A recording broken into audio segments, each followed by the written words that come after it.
Assalamualaikum viewers, I hope you are enjoying your time। एक word है TWEET, tweet. Tweet करना या अकेला ही ट्वीट। ट्वीट का मीनिंग क्या है?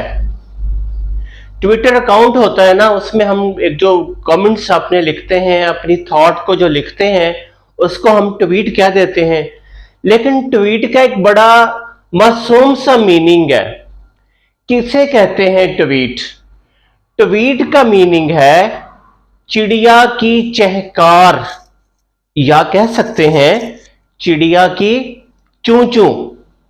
ये बड़ी प्यारी लगती है। कोई ऐसा इंसान शायद मुश्किल ही हो जो कहे जी मुझे चिड़िया की चूं चूं अच्छी नहीं लगती।